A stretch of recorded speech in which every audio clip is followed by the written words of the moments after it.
নমস্কার, খবর শুনছেন বর্ধমান নিউজ টিভি চ্যানেল থেকে। আজ 17 তারিখ বৃহস্পতিবার। জানাবো আজকে গুরুত্বপূর্ণ 10টি তাজা খবর। শুরুতেই হেডলাইন্স। বাড়ি বাড়ি তল্লাশি চাই, বাংলায় 90 লক্ষ ভোটার বাদ যাবে, জেলা ধরে ধরে তথ্য দিলেন শুভেন্দু। মহারাষ্ট্র এইভাবে জিতেছিল বিজেপি, এবার বিহারকে টার্গেট করা হচ্ছে। বাংলায় বিনা যুদ্ধে 1 ইঞ্চিও জমি না ছাড়ার হুঁশিয়ারি মমতার। যাদের ঠাকুরদাকে এখানে কবর দেওয়া হয়েছে তাদের কোনো ভয় নেই, এনআরসি ইস্যুতে মুসলিমদের বড় আশ্বাস শ্রমিকের। রাতারাতি 21শে জুলাইয়ের ব্যানার গায়ে চুচুড়ায়, থানায় নালিশ তৃণমূলের, খোঁচা বিজেপির। আওয়ামী লীগ এনসিপির সঙ্গে অগ্নিগর্ভ কবর ভাঙতে গিয়ে জনতার তাড়া খেয়ে পালালো ইউনূসের পোষ্যপুত্ররা, পুলিশের গুলিতে নিহত 3। বিনীত গোয়েলকে বাঁচানোর চেষ্টায় সিবিআই, আদালতে বিস্ফোরক অভিযোগ অভয়ার পরিবারের। দক্ষিণবঙ্গে বর্ষা থমকালো, গরমের তেজে বাড়বে ভোগান্তি। উত্তরবঙ্গের সব জেলায় টানা ভারী বৃষ্টির সতর্কতা জারি করেছে হাওয়া অফিস। জম্মুর হাসপাতালে রোগীর মৃত্যুকে ঘিরে উত্তেজনা, মহিলা চিকিৎসককে মারধর আত্মীয়ের। খুনের বদলা খুন, মারের বদলা মার, বিজেপি সাংসদকে ডিটেনশন ক্যাম্পে পাঠাবো, ফের বেলাগাম আব্দুর রহিম বক্সি। ডিবিসির অতিরিক্ত জল ছাড়ায় বন্যার আশঙ্কা, মুখ্যমন্ত্রীর অভিযোগের পর এবার সরব সেচ দফতর। প্রতিদিন সঠিক এবং নির্ভরযোগ্য খবর পেতে সাবস্ক্রাইব করুন বর্ধমান নিউজ টিভি চ্যানেলে এবং নতুন আপডেট পেতে বেল আইকনটি অন করে রাখুন। মুখ্যমন্ত্রী মমতা বন্দ্যোপাধ্যায় যখন বাংলা ভাষা ও বাঙালি আবেগের বার্তা দিয়ে পথে, ঠিক তখনই পাল্টা চাপে রাজ্যের বিরোধী দলনেতা শুভেন্দু অধিকারী। বিধানসভায় বিজেপি পরিষদীয় দলের বিক্ষোভ শেষে দুপুর দুটোয় রীতিমতো মিছিল করে পৌঁছে গেলেন সিও দফতরে। সেখান থেকেই সরাসরি হুঁশিয়ারি, বাংলার ভোটার লিস্টে কোনো রোহিঙ্গা মুসলমানের জায়গা হবে না। শুভেন্দুর বিস্ফোরক অভিযোগ, মমতা হারছে রোহিঙ্গাদের সাপোর্ট করতে। বিহারে যদি 30 লক্ষ নাম বাদ দিতে পারে, তবে বাংলায় 90 লক্ষ বাদ পড়বে। রোহিঙ্গা মুসলমানদের হাতে বাংলা যেতে দেওয়া হবে না। ভারতীয় হিন্দু, মুসলিম, শিখ, খ্রিস্টান, পার্সি, জৈন, বৌদ্ধ সবাই থাকবেন, কিন্তু রোহিঙ্গা নয়। এরপর ভোটার তালিকায় বেড়ে চলা নাম নিয়ে বিস্ফোরক তথ্য তুলে ধরলেন তিনি। বলেন, জাতীয় গড় যেখানে 7%, সেখানে মমতার আমলে সীমান্ত লাগোয়া জেলাগুলোয় ভোটার বৃদ্ধি হয়েছে 20 থেকে 30%। এটা কি করে হয়? তিনি জানান, 2014 থেকে 2024 এই 10 বছরে মাথা ভাঙায় ভোটার বেড়েছে 21.79%, মেখলিগঞ্জে 24.77%, শীতলকুচিতে 24.62%, দিনহাটায় 25.93%, কোচবিহার উত্তর ও দক্ষিণে প্রায় 20%। নাটাবাড়ি, তুফানগঞ্জ, কুমারগ্রামেও গড় বৃদ্ধির হার 21.10%। শুভেন্দুর দাবি, এটা শুধুই অনুপ্রবেশের ফল। ভোটের স্বার্থে রোহিঙ্গা মুসলমানদের তালিকাভুক্ত করছে শাসক দল। বিজেপির পক্ষ থেকে নির্বাচন কমিশনকে কড়া বার্তা দিয়ে তিনি বলেন, তালিকা বিশুদ্ধ না হলে এবার কিন্তু রাস্তাতেই হবে লড়াই। রাজনৈতিক মহলে প্রশ্ন উঠছে, 26-এর লড়াই এবার কি সরাসরি বাংলা বনাম রোহিঙ্গা? বিতর্কে গড়াচ্ছে। 2026-এর নির্বাচনের আগে রাজ্যে রাজনৈতিক উত্তাপ চরমে। বাঙালি রশ্মিতাকে সামনে রেখে বিজেপিকে তীব্র আক্রমণ মুখ্যমন্ত্রী মমতা বন্দ্যোপাধ্যায়ের। মঙ্গলবার কলেজ স্কোয়ার থেকে দরিনা ক্রসিং পর্যন্ত মিছিলে হাঁটেন মুখ্যমন্ত্রী। মঞ্চে উঠে সরাসরি অভিযোগ, বাংলার পরিযায়ী শ্রমিকদের বাংলাদেশি বলে চিহ্নিত করার চেষ্টা করছে কেন্দ্র। মমতার বিস্ফোরক অভিযোগ, বাংলা ভাষায় কথা বললেই বাংলাদেশি স্টকমা, গ্রেফতার করে ডিটেনশন ক্যাম্পে পাঠানো হবে। ভারত সরকার নাকি চুপি চুপি এমনই নির্দেশনা জারি করেছে। বাংলার প্রায় 22 লক্ষ শ্রমিক দেশের নানা প্রান্তে কাজ করেন, তাদের হয়রানি করতেই এই পরিকল্পনা বলে তার দাবি। এই প্রসঙ্গে বিহারের কথাও টেনে আনেন মুখ্যমন্ত্রী। বলেন, বিহারে 30.5 লক্ষ ভোট বাদ দিয়েছে, সেটাই মহারাষ্ট্র, দিল্লিতেও করেছে বিজেপি। এবার টার্গেট বাংলা। 26-এর ভোটের আগে কেন্দ্রের বিরুদ্ধে লড়াইয়ের বার্তা দিয়ে বলেন, 1 ইঞ্চি জমিও ছাড়বো না, বাংলা ভাষা নিয়ে অসম্মান সহ্য করব না বলে স্পষ্ট জানিয়ে দিয়েছেন মুখ্যমন্ত্রী। বলেন, বাংলার গরিব শ্রমিক বাইরে কাজ করতে যায়, তাদের আধার, প্যান সব রয়েছে, তাও রোহিঙ্গা বলছে। রোহিঙ্গা তো মায়ানমারে থাকে, বাংলাদেশ তো আলাদা দেশ। তাহলে বাংলায় জন্মানো বাংলা বলা লোকদের আপনি কিভাবে রোহিঙ্গা বলবেন? বর্ডার সুরক্ষা নিয়ে কেন্দ্রকে কটাক্ষ করে বলেন, অনুপ্রবেশ নিয়ে এত কথা বলছে বিজেপি, কিন্তু সীমান্ত দেখার দায়িত্ব তো বিএসএফ এর। সিআইএসএফ, সিআরপিএফ, এভিয়েশন সবই কেন্দ্রের হাতে, তাহলে দোষ কাদের? রাজনৈতিক বিশ্লেষকদের মতে 2026-এর ভোটের আগে পরিযায়ী শ্রমিকদের ইস্যুকেই হাতিয়ার করে কেন্দ্র বিরোধী তীর ছুড়লেন মমতা। বিজেপিকে কটাক্ষ করে বলেন, বাঁশের থেকে কঞ্চি বড়, একটা প্রবাদ আছে তো। আপনি কোন জেলা থেকে দেখছেন জানিয়ে দিন কমেন্টে। যখন বাজারে ঘুরছে অসত্য ও গুজব, তখন বর্ধমান নিউজ টিভি চ্যানেল দিচ্ছে কেবল সত্য, স্পষ্ট এবং নির্ভরযোগ্য প্রতিবেদন। সামনে আরো খবর আসছে, সঙ্গে থাকুন। আসছি পরবর্তী খবরে। এনআরসি নিয়ে ভারতীয় মুসলমানদের কোনো ভয় নেই, ময়নাগুড়ি থেকে এমন বার্তাই দিলেন বিজেপির নবনিযুক্ত রাজ্য সভাপতি শ্রমিক ভট্টাচার্য। মঙ্গলবার বিকেলে ময়নাগুড়িতে একটি দলীয় অনুষ্ঠানে এসে তিনি বলেন, যারা এই দেশকে নিজের দেশ মনে করেন, যাদের পূর্বপুরুষদের কবর আছে এই মাটিতে, তাদের কোনো বিপদ নেই। সাংবাদিকদের প্রশ্নের উত্তরে শ্রমিক বলেন, আমি তো কোনো আতঙ্ক দেখিনি। বিচ্ছিন্নভাবে কেউ কোনো নোটিশ পেয়েছেন কিনা জানি না, কিন্তু ভারতীয় মুসলমানদের ভয় পাওয়ার কিছু নেই। তাদের সরিয়ে দেওয়ার প্রশ্নই নেই। যে কোনো ভারতীয়, হিন্দু, মুসলিম, শিখ, খ্রিস্টান সবাই এই দেশের নাগরিক। তবে একই সঙ্গে তিনি বেআইনি অনুপ্রবেশকারীদের বিরুদ্ধে কড়া বার্তা দেন। বলেন, যারা ওপারে হিন্দুদের ওপর অত্যাচার করে পালিয়ে এপারে এসে নাগরিকত্ব দাবি করেন, তারা এখান থেকে ট্রেনে আগুন দেন, সিএএ এনআরসিকে ছিছি করেন, তাদের আর বরদাস্ত করা হবে না। এসব আর চলবে না। দেশের আইন সবার জন্য সমান। ময়নাগুড়ির ধর্মশালায় দলীয় সংবর্ধনা সভায় শ্রমিকের এই মন্তব্যকে ঘিরে নতুন করে রাজনৈতিক তরজা শুরু হয়েছে। ভোটের মুখে রাজ্যে এনআরসি কার্যকর হওয়ায় আশঙ্কা নিয়ে উদ্বেগ তৈরি হচ্ছে। ঠিক সেই সময় রাজ্য সভাপতির এই আশ্বাস কি কোনো বার্তা? এমনটাই মনে করছেন রাজনৈতিক বিশ্লেষকরা। এদিকে তৃণমূলের দিকেও কড়া আক্রমণ শানান শ্রমিক। বলেন, তৃণমূল শুধু মিথ্যা প্রচার করে মানুষকে ভয় দেখাচ্ছে। বাস্তবে কোনো ভারতীয়র কিছুই হবে না। দিনহাটায় যে এনআরসি নোটিশ এসেছে বলে বলা হচ্ছে, তা খতিয়ে দেখা হবে। তবে আতঙ্ক তৈরির কোনো প্রমাণ মেলেনি। রাজনীতির ময়দানে যখন এনআরসি ইস্যুতে তৃণমূল আক্রমণ শানাচ্ছে বিজেপিকে, তখন শ্রমিকের এই মন্তব্যে পরিস্থিতি ঘিরে চাপানোতরের সম্ভাবনা আরও বাড়ছে বলে রাজনৈতিক মহলের মত। 21শে জুলাইয়ের সমর্থনে চুঁচুড়া শহরের বিভিন্ন মোড়ে লাগানো ব্যানার রাতারাতি গায়েব। হুগলি জেলা পরিষদের মৎস্য কর্মাধ্যক্ষ নির্মাল্য চক্রবর্তীর উদ্যোগে লাগানো ব্যানারগুলি কে বা কারা ছিঁড়ে দিয়েছে বা খুলে সরিয়ে দিয়েছে বলে অভিযোগ। চুঁচুড়া থানায় জমা পড়েছে লিখিত অভিযোগ।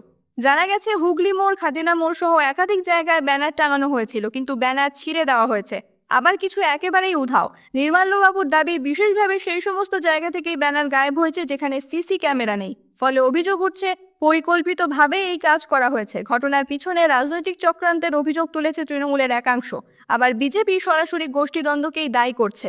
বিজেপি নেতা স্বপন পাল বলেন, চুঁচুড়া বিধানসভা কেন্দ্র নিয়ে দলে অভ্যন্তরীণ লড়াই তুঙ্গে। একাধিক নেতার মধ্যে টিকিট পাওয়ার প্রতিযোগিতা চলছে।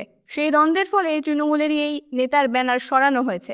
বিষয়টি নিয়ে নির্মাল্য চক্রবর্তী বলেন, হুগলি মোড়ে 50 ফুটের একটি ব্যানার টাঙানো হয়েছিল, সেটি ছিঁড়ে ফেলা হয়েছে। খাদিনা মোড় সহ অন্যত্র আমার ছবি সহ ব্যানার ছিল, সেগুলোও গায়েব। আমি জানি না কে করেছে, তবে পুলিশের কাছে অভিযোগ জানিয়েছি। যারা তৃণমূল কংগ্রেসকে ভালোবাসে তারা এই কাজ করতে পারে না। তিনি আরও জানান, পুলিশের কাছে অনুরোধ করা হয়েছে যাতে দোষীদের দ্রুত চিহ্নিত করে ব্যবস্থা নেওয়া হয়। আওয়ামী লীগ ও জাতীয় নাগরিক পার্টির মধ্যে ভয়াবহ সংঘর্ষে অগ্নিগর্ভ হয়ে উঠল বঙ্গবন্ধু শেখ মুজিবুর রহমানের জন্মস্থান গোপালগঞ্জ। বুধবার সংঘর্ষ থামাতে পুলিশ গুলি চালালে মৃত্যু হয় 3 জনের। নিহতদের মধ্যে দীপ্ত শাহ ও রামজান কাজীর পরিচয় মিলেছে। গুলিবিদ্ধ আরও 9 জন হাসপাতালে ভর্তি। পরিস্থিতির বেগতিক দেখে গোটা গোপালগঞ্জে জারি করা হয় 144 ধারা। সেনা, পুলিশ ও বিজিবি মোতায়েন করা হয়েছে শহর জুড়ে। শেখ হাসিনার সরকার পতনের মাত্র 11 মাসের মধ্যেই আওয়ামী ঘাঁটিতে এমন বিস্ফোরক পরিস্থিতি ঘিরে হতবাক রাজনৈতিক মহল। বৈষম্য বিরোধী ছাত্র আন্দোলনের বর্ষপূর্তি উপলক্ষে বঙ্গবন্ধুর কবর গুঁড়িয়ে দেওয়ার ঘোষণা দিয়েছিল এনসিপি। পাকিস্তানি গোয়েন্দা সংস্থা আইএসআইয়ের মদতপুষ্ট এই দলের নেতা হাসনাত আবদুল্লাহ ও নাসিরুদ্দিন পাটোয়ারি প্রকাশ্যেই হুমকি দেন, ধানমন্ডির 32 নম্বর বারের মধ্যে গুঁড়িয়ে দেওয়া হবে টুঙ্গিপাড়ার কবর। পাল্টা হুঁশিয়ারি দেন স্থানীয় আওয়ামী নেতারা, বঙ্গবন্ধুর কবর স্পর্শ করলে রক্তগঙ্গা বইবে। সূত্রের খবর, এনসিপির কর্মসূচিকে ঘিরে পুলিশ ও প্রশাসন সক্রিয়ভাবে সহায়তা করছিল। কবর ভাঙতে আনানো হয় বুলডোজার ও অন্যান্য সরঞ্জাম। সকালে পুলিশ যখন কবর সংলগ্ন এলাকায় নিয়ন্ত্রণ নেওয়ার চেষ্টা করে, তখনই প্রতিরোধে নামে আওয়ামী কর্মীরা। সংঘর্ষ বাধে পুলিশের সঙ্গেও। পরিস্থিতি আরও জটিল হয় পৌর পার্ক ও লঞ্চঘাট এলাকায় এনসিপি আওয়ামী সংঘর্ষে। এনসিপির সবার চেয়ার রাস্তায় এনে আগুন ধরিয়ে দেয় জনতা। পুলিশ সেনা ছোড়ে কাঁদানে gas, rubber bullet, sound grenade, তবুও শান্ত হয়নি জনরোষ। এরই মাঝে ঘটনাস্থলে পৌঁছন এনসিপি নেতা আব্দুল হাসনাত, সার্জিস আলম ও নাহিদ ইসলাম। তাদের দেখে ফের উত্তাল হয়ে ওঠে এলাকা। আইএসআইয়ের মদতপুষ্ট নেতাদের তাড়া করে কয়েক হাজার স্থানীয় বাসিন্দা। প্রাণ বাঁচাতে শেষমেশ পুলিশ সুপারের দপ্তরে আশ্রয় নেন তারা। পরে সেনা পাহারায় ঢাকা ফিরিয়ে দেওয়া হয়। সিবিআইয়ের শীর্ষকর্তা সম্পদ মিনারের ব্যাচমেট কলকাতার প্রাক্তন পুলিশ কমিশনার বিনীত গোয়েল। সেই জন্যই বিনীতের বিরুদ্ধে কোনো পদক্ষেপ করছে না সিবিআই। বুধবার শিয়ালদা আদালতে এই বিস্ফোরক অভিযোগই করেছেন আরজিকরের নির্যাতিতার পরিবারের আইনজীবী। এদিন আরজিকরে তরুণী চিকিৎসক ধর্ষণ খুনের মামলায় শিয়ালদা আদালতে স্ট্যাটাস রিপোর্ট জমা দিয়েছে সিবিআই। সেই রিপোর্ট জমা দেওয়ার পরই মামলার তদন্তকারী অফিসারের দক্ষতা নিয়ে প্রশ্ন তোলেন নির্যাতিতার পরিবারের আইনজীবী ফিরোজ এডুলচি। এরপরে বিনীত এবং সম্পদ যে ব্যাচমেট সেই প্রসঙ্গ টেনে নির্যাতিতার পরিবারের আইনজীবী জানান তারা একই ব্যাচের আইপিএস, অর্থাৎ তাদের প্রশিক্ষণ একসঙ্গে হয়েছিল এবং তাদের মধ্যে যোগাযোগ রয়েছে। সেই কারণে বিনীতের বিরুদ্ধে সিবিআই কোনো পদক্ষেপ করবে না, সঠিকভাবে তদন্ত হবে না বলেই আশঙ্কা করছে নির্যাতিতার পরিবার। যদিও এই দাবি অস্বীকার করেছে সিবিআই। আদালতে সিবিআইয়ের আইনজীবী এ প্রসঙ্গে বলেন, ব্যাচমেট হওয়া অপরাধ নয়, আমরা সিসিটিভি ফুটেজ খতিয়ে দেখেছি, সমস্ত সাক্ষীর বয়ান নিয়েছি, তাছাড়া বিনীতের বিরুদ্ধে অপরাধী যুক্ত থাকার কোনো প্রমাণ মেলেনি।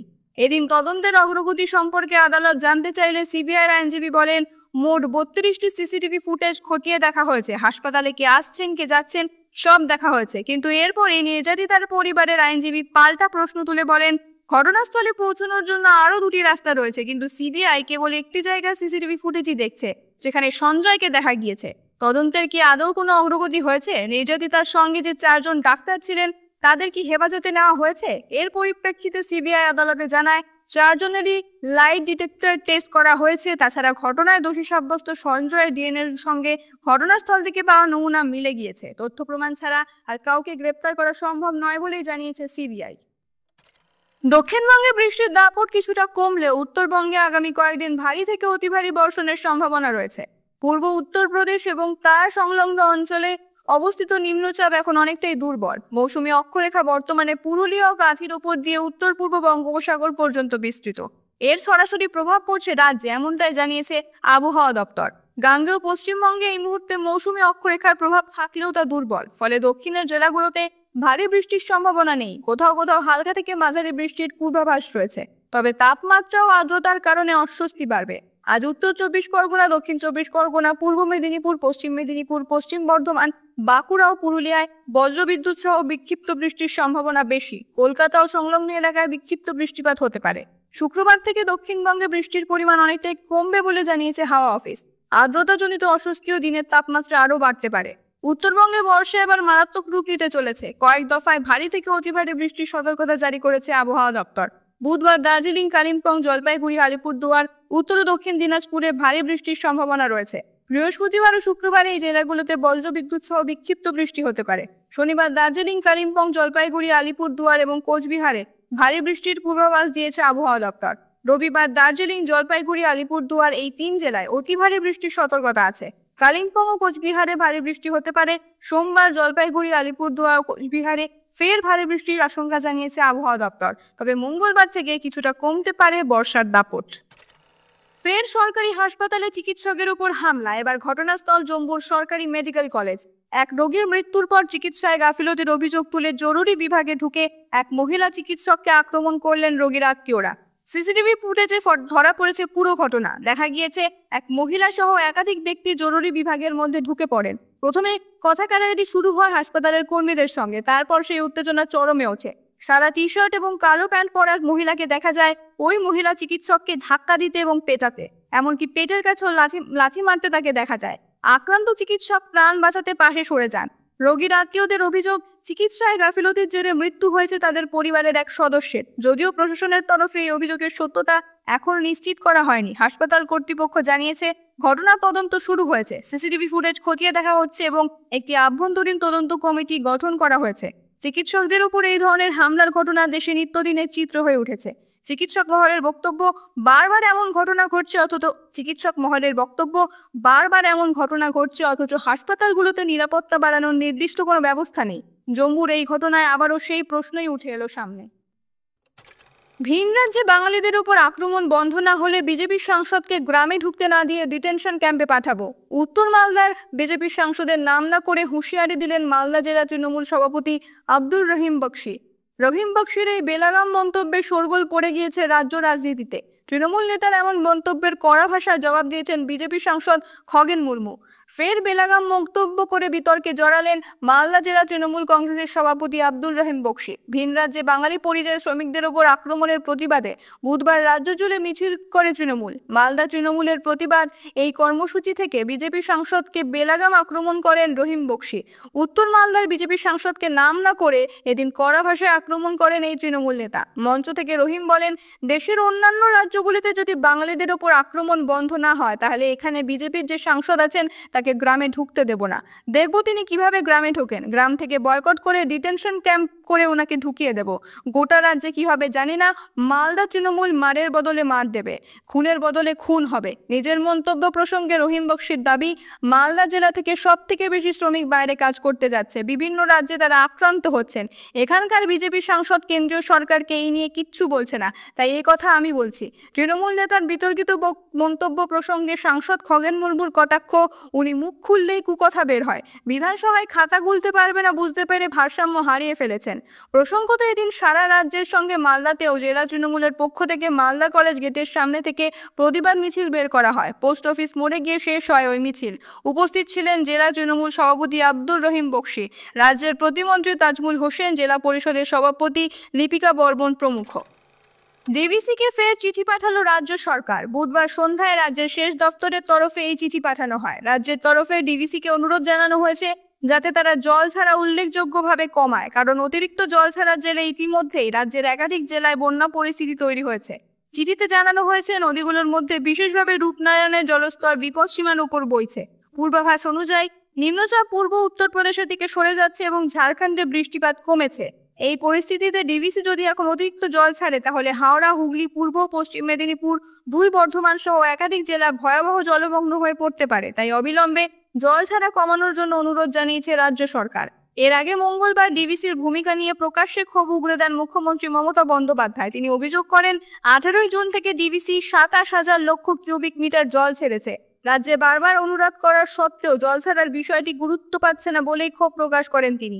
মুখ্যমন্ত্রীর অভিযোগ, প্রতি বছর বর্ষার সময় ডিভিসি কোনো আগাম পরিকল্পনা ছাড়াই অতিরিক্ত জল ছাড়ে। এর ফলে দামোদর ও অববাহিকার বিস্তীর্ণ অংশে প্রায় প্রতি বছরই বন্যা পরিস্থিতি তৈরি হয়। মঙ্গলবারের বৈঠকে ঘাটাল মাস্টার প্ল্যান প্রসঙ্গেও তোলেন মুখ্যমন্ত্রী। তিনি বলেন, যতদিন না ঘাটাল মাস্টার প্ল্যানের কাজ শেষ হচ্ছে ততদিন ঘাটাল ও সংলগ্ন এলাকায় জলযন্ত্রণা চলতেই থাকবে। রাজ্য সরকার আগামী 2 বছরের মধ্যে এই প্রকল্প শেষ করার চেষ্টা করছে বলে জানান মুখ্যমন্ত্রী। সব মিলিয়ে বর্ষা ও ডিভিসির জল ছাড়া নিয়ে রাজ্যে ডিভিসি টানাপোড়েনের আরও এক ধাম চলল। প্রশাসন সূত্রে খবর, ডিভিসি যদি জল ছাড়া অব্যাহত রাখে তাহলে রাজ্য সরকার আরও কড়া অবস্থান নিতে পারে। আপনাদের ভালোবাসা ও ভরসায় আমরা পৌঁছে দিচ্ছি সঠিক ও বিশ্বাসযোগ্য খবর। আজকের মতো এখানেই শেষ। সঙ্গে থাকার জন্য ধন্যবাদ। দেখা হবে আবার বর্ধমান নিউজ টিভির পরবর্তী বুলেটিনে।